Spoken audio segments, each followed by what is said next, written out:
Hello everyone and welcome. Today we're going to be talking about the global transformations of the Industrial Revolution. Before we start, those shoes are fire! Well, thank you. Anyways, let's continue. I've been hearing about Britain's dark satanic mills, and I'm a little worried. What is that, and should I be scared? After all, I do live in the Industrial Revolution. Dark satanic mills are not the factories of the Industrial Revolution, but the Orthodox churches of the establishment. They are the true definition of an abomination. They make people work under harsh conditions, and they are taking away millions of jobs from authentic artisans. We don't care if it's a more effective way of production. We want them gone, and they will be destroyed in no time. What about the social mobility of our time? What is happening with that? Although lots of people don't like working in factories, many are moving away from their farms in the countryside to come to the city. Luckily, the ability to get paid gives social mobility to the people. The pain and misery caused from the Industrial Revolution also gave a lot of social aspects to the world. The people began to revolt, which spread the social aspect. Didn't sugar become a main factor for the Industrial Revolution? Yes, sugar was one of the global commodities of the Industrial Revolution. After sugarcane had been brought to Europe from Asia and harvested and refined by slaves, the people loved it and wanted more.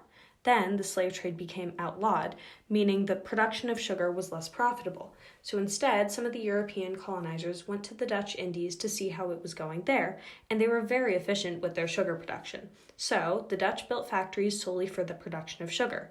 Sadly, this also destroyed societies in the Caribbean that relied on sugar. This led to the Caribbean societies becoming devastated and prices decreased around the Indian Ocean. How did wheat fuel the Industrial Revolution? Coal fed the newly invented machines, but wheat fed the new supply of workers. When people began to work long hours with machines, they needed a cheap and easy way to eat. Along came wheat. Global wheat production was revolutionized in the 19th century to feed English wage laborers. Because the demands for workers was so high, companies began to compete with each other by offering workers meals. Because wheat was such a versatile ingredient for things like bread, it was the go-to resource that everyone needed and everyone got. How did copper imports connect the world to Wales? Ever since humans discovered copper, it was smelted near where it was mined. During the Industrial Revolution, however, this changed.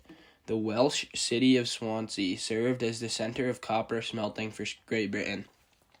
But as steamships were invented, they were able to import copper from all around the world, connecting Swansea to the rest of the world. This led to Swansea producing half of all the world's copper by the mid-19th century. And this serves as just one example of how the Industrial Revolution connected the world. Okay, I think those are all the questions we have time for today. But we can conclude that the Industrial Revolution was transforming the world globally.